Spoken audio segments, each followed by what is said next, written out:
ওকে। আসসালামু আলাইকুম প্রিয় শিক্ষার্থী বন্ধুরা এবং যেখান থেকে দেখছেন সবার প্রতি আমার আন্তরিক সালাম এবং ভালোবাসা।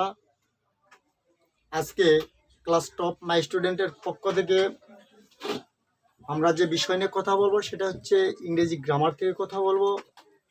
আর আজকে ইংরেজির প্রথম দিন, আর এই প্রথম দিনেই আমরা একটু ইংরেজি গ্রামারটা শুরু থেকেই শুরু করতে চাচ্ছি।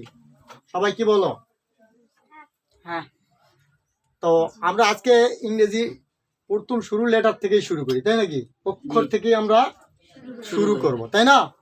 আচ্ছা, তো তাহলে আমরা কথা না বাড়িয়ে এখন ডাইরেক্ট আমরা আলোচনায় যাই। আপনারা সবাই আমাদের সঙ্গে থাকুন।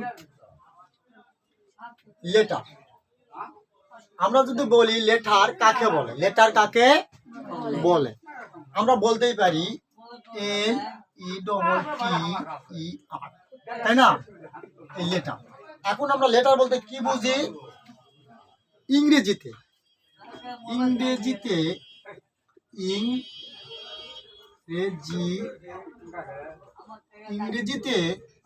এ থেকে জেড পর্যন্ত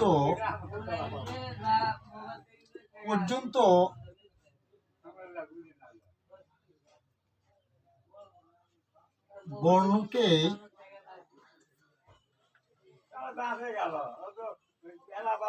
লেটার বলে। ইংরেজিতে এ থেকে জেড পর্যন্ত বর্ণকেই লেটার বলে। এ থেকে জেড পর্যন্ত আমরা বুঝাতে পারছি।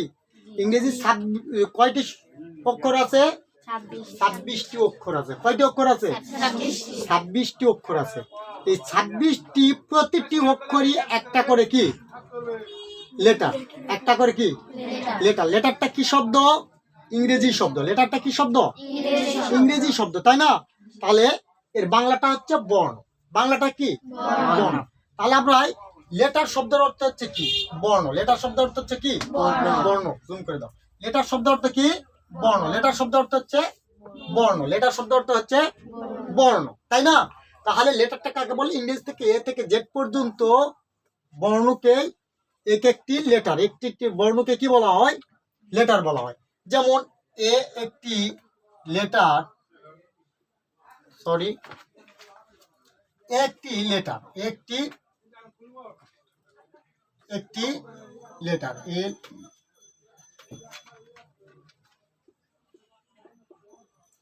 একটি লেটার, বি একটি লেটার, সি একটি লেটার, ওয়াই একটি লেটার, জেড একটি লেটার। প্রতিটি অক্ষরই একটি একটি করে কি লেটার, একটি করে কি লেটার। আমরা কি লেটারটা বোঝাতে পারছি? ইংরেজির প্রতিটি অক্ষরই একটি একটি লেটার, একটি একটি অক্ষরই হচ্ছে লেটার। দ্বিতীয়তে আমরা বলেছি হচ্ছে অ্যালফাবেট, মানে বর্ণমালা। অ্যালফাবেট মানে হচ্ছে বর্ণমালা। তাহলে বর্ণমালাটা কি? বর্ণমালাটা কি? এখন এ থেকে জেড পর্যন্ত সমন্বয়। জেড, এ থেকে জেড পর্যন্ত কি সবগুলোকে মিলে, সবগুলোকে এ থেকে জেড পর্যন্ত সবগুলোকে মিলে, সবগুলোকে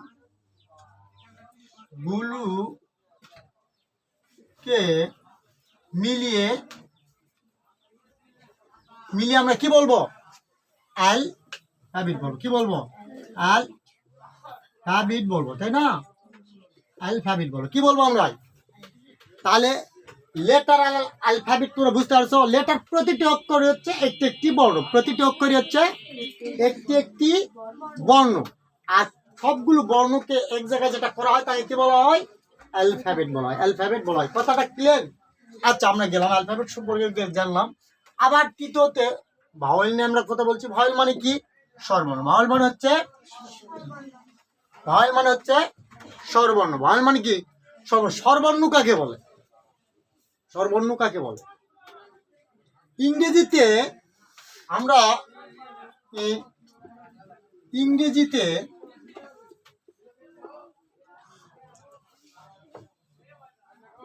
ইংরেজিতে এ ই আই ও ইউ এই কয়টাকে কি বলা হয়? কয়টাকে? এই এই পাঁচটিকে কি বলে? পাঁচটিকে কি বলে? ভাওয়েল বলে। কিন্তু এটাই কি শেষ? আমার এখন ব্যাখ্যাটা শুরু হয়ে গেল এখান থেকে। এই স্বরবর্ণ, এখানে একটু কথা বেশি বলা হয়ে যায়। এই স্বরবর্ণ জিনিসটা কি, এটা আমাদের বুঝতে হবে। স্বরবর্ণ জিনিসটা কি? স্বরবর্ণ আমরা, তোমরা কি জানো বাংলাতে স্বরবর্ণ কয়টি?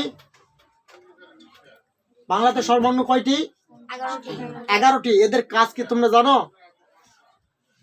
এদের কাজ কি জানো? আমাদের মনে রাখতে হবে স্বরবর্ণ ছাড়া ব্যঞ্জন বর্ণর কোনো গতি নেই। স্বরবর্ণ ছাড়া ব্যঞ্জন বর্ণ কোনো এককভাবে কোনো অর্থ গঠন করতে পারে না। ব্যঞ্জন বর্ণ দ্বারা কখনো অর্থ প্রকাশ হবে না। আমি কি বুঝাতে পেরেছি? স্বরবর্ণ ছাড়া ব্যঞ্জন বর্ণর কোনো অর্থ প্রকাশ করতে পারবে না। তাহলে স্বরবর্ণের গুরুত্ব কতটুকু? তাহলে বাংলাতে যদি স্বরবর্ণ থাকে তাহলে ইংরেজিতে স্বরবর্ণের দরকার আছে না? আছে কি না? তাহলে ইংরেজিতে আমাদের সেই স্বরবর্ণ কয়টি? 5টি। এদের কাজ কি? এদের কাজ কি? স্বরবর্ণ যায় কি করে? কি করে? তৈরি করে। স্বরবর্ণ কি করে? শব্দ তৈরি করে। স্বরবর্ণ কি করে? শব্দ তৈরি করে। ব্যঞ্জন বর্ণ, আমি সে একটা উদাহরণ দিই এখানে।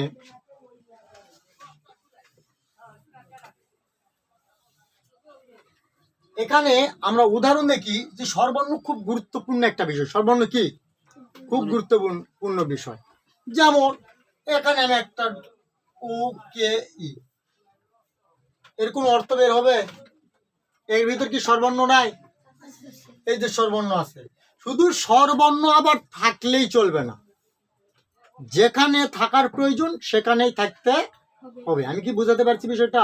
স্বরবর্ণ থাকলেই হবে না, স্বরবর্ণ থাকার পর তার অর্থ থাকতে হবে। আর স্বরবর্ণ যে জায়গায় থাকার কথা সে জায়গায় থাকতে হবে। কি রকম ভাবে আমরা বললাম, যেমন আরেকটা আমি কথা বলি, যেমন সি আর ওয়াই, ট্রাই, এর ভিতর কি কোনো স্বরবর্ণ দেখা যায়?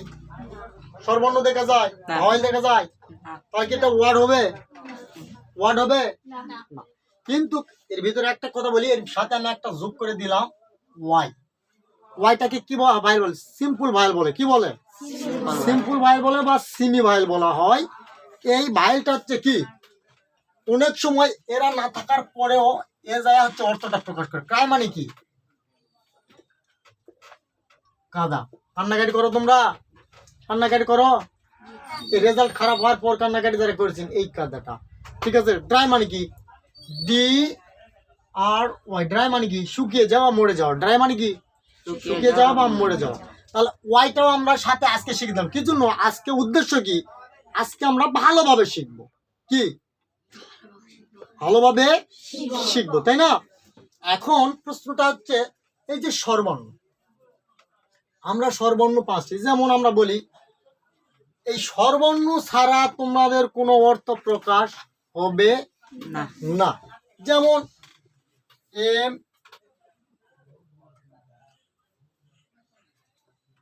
পি, সি, ডি, কে, এগুলোর কোনো অর্থই পাবে না যতক্ষণ পর্যন্ত স্বরবর্ণ না আসবে। যতক্ষণ পর্যন্ত স্বরবর্ণ না আসবে ততক্ষণ ওয়ার্ড হবে না। আর যদি ওয়ার্ডও হয় তার কোনো অর্থ পাওয়া যাবে না। আর যতক্ষণ অর্থ পাওয়া যাবে না ততক্ষণ তাকে শব্দ বলাও যাবে না। এখন এই যেমন আমরা এখানে লিখতে পারি আরেকটা বিষয় হচ্ছে কি, বুক। আমরা বুক লিখলাম, তাই না? এটা হচ্ছে কনসোনেন্ট। এটা কি? এটা কি? আর এই দুটো কি? ভাওয়েল মানে স্বরবর্ণ, তাই না? যখন এমন কোন ইংরেজিতে তোমরা ওয়ার্ড দেখতে পাবে না যেখানে স্বরবর্ণ নাই। তোমাদের যে ইংরেজি বইটা আছে তোমরা পাতা খুলে খুলে ভাষায় যা দেখবে যে এমন কোনো ওয়ার্ড নাই যে ওয়ার্ডের ভিতর স্বরবর্ণ নাই। আমি কি বুঝাতে পারলাম? এই স্বরবর্ণ ছাড়া কখনো ওয়ার্ড তৈরি হয় না। আর ওয়ার্ড তৈরি হলে তার অর্থ যদি না পাওয়া যায় তাহলে সেটা তো ওয়ার্ড হবেই না। স্বরবর্ণের বিষয়টা আমি কি বুঝাতে পারছি? এই স্বরবর্ণ কেন গুরুত্বপূর্ণ? আর ইংরেজিতে এই স্বরবর্ণকে আকার উকার বলা হয়। যেমন বাংলাতে সরিয় সরি আমরা পড়ি না, সরিয়াতে কার, হর্ষইতে হিসিকার, দীর্ঘইতে দীর্ঘিকার, এইরকম বলি না আমরা। ইংরেজিতেও এগুলি হচ্ছে তার আকার উকার হিসাবে কাজ করে। আমরা বুঝাতে পারলাম ইংরেজিতে কি হিসাবে কাজ করে? আকার উকার হিসাবেই কাজ করে। তাহলে স্বরবর্ণটা কত গুরুত্বপূর্ণ। আর কনসোনেন্ট এই 26টি অক্ষর আছে না আমাদের, 26টি অক্ষর আছে না ইংরেজিতে, 26টির ভিতরে 5টা বাদ দিলে কয়টা থাকে? 21টি। আর 21টিকে এই কনসোনেন্ট বলে। আমরা কি বুঝাতে পারলাম? হ্যাঁ, কনসোনেন্ট মানে হচ্ছে ব্যঞ্জন বর্ণ, আর স্বরবর্ণটা হচ্ছে 5টি। এই জন্য স্বরবর্ণ খুবই গুরুত্বপূর্ণ একটা অংশ। এই স্বরবর্ণ না যাওয়া পর্যন্ত কোনো ব্যঞ্জন বর্ণের অস্তিত্ব ওঠে না। কথা ক্লিয়ার?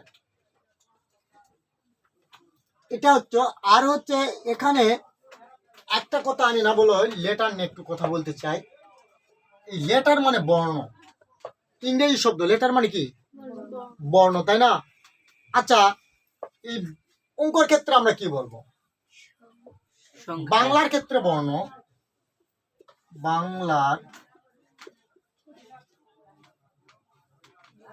বাংলার ক্ষেত্রে হচ্ছে ক্ষেত্রে কি? বর্ণ, তাই না? আবার ইংরেজির ক্ষেত্রে হচ্ছে লেটার, তাই না? আবার অঙ্কের ক্ষেত্রে কি? অঙ্কের ক্ষেত্রে কি? সংখ্যা। অঙ্কের ক্ষেত্রে কি? সংখ্যা, তাই না? কোন সংখ্যা? 0 1 2 3 4 5 6 7 8 9। আমি কি বুঝাতে পারলাম? বাবুরা বুঝতে পারছো তোমরা? হ্যাঁ, অঙ্কের ক্ষেত্রে এগুলো একটা বড় সংখ্যা না? এগুলো সংখ্যা না? সংখ্যা না? এগুলো লেটারের ভিতর পড়ো না? অবশ্যই পড়ে। আবার আমরা ইংরেজির ক্ষেত্রে এ বি সি, তাই না? ইংরেজির ক্ষেত্রে কি? ইংরেজিতে কি? A B C Y Z, Y X Z. আমি কি বুঝাতে পারলাম বিষয়টা? আবার বাংলার ক্ষেত্রে সরিয়, সরিয়া, ক খ ইত্যাদি। আমি কি বুঝাতে পারলাম বিষয়টা? এগুলো কি লেটারের ভিতর পড়ে না? কিন্তু আমাদের বুঝতে হবে লেটার গুলো বলতে কি কি বুঝায়, কি কি এভরিথিং সবকিছু। কথা ক্লিয়ার? আমরা আগামী ভিডিওতে আমরা ওয়ার্ড নিয়ে কথা বলবো। কি নিয়ে কথা বলবো? ওয়ার্ড। ভাইয়ের তো আর কোনো সমস্যা নাই। ভাইয়ের কি সমস্যা আছে? নাই। আমরা লেটার কিভাবে হয়, অ্যালফাবেট কিভাবে হয়, কিভাবে হয়, কনসোনেন্ট কিভাবে হয়, আর এগুলার বিস্তারিত ব্যাখ্যা আমরা দেওয়ার চেষ্টা করব। অবশ্যই আমরা খাতাতে এগুলা লিখে নেব। ঠিক আছে? বাড়িতে আমরা অবশ্যই ভালোভাবে করে আমরা আগামী ক্লাসে এগুলো আমরা শুনবো এবং জানবো। তারপর আমরা আগামী পথে চলে যাব ইনশাল্লাহ। আর বেশি কিছু বলার নেই, আপনারা দেখলেন এবং আমি নতুনভাবে উপস্থাপন করতেছি। আমার ভুল হতে পারে, মানুষ মাত্রই ভুল। আপনারা অবশ্যই কমেন্টের মাধ্যমে জানিয়ে দিবেন, আমি যেন সেই ভুলগুলো আমি কি শুধরে নিতে পারি এবং আগামীতে আপনাদের আরও ভালোভাবে সেটা আমি উপস্থাপন করতে পারি। এই বলে আজকের মনে বিদায় নিলাম। আর অবশ্যই আপনাদের কাছে আমার সাবস্ক্রাইব, লাইক, কমেন্ট, শেয়ার এবং করে আমার সাথে থাকবেন এবং আমাকে সহযোগিতা করবেন। সবাই ভালো থাকবেন, সুস্থ থাকবেন। আল্লাহ হাফেজ।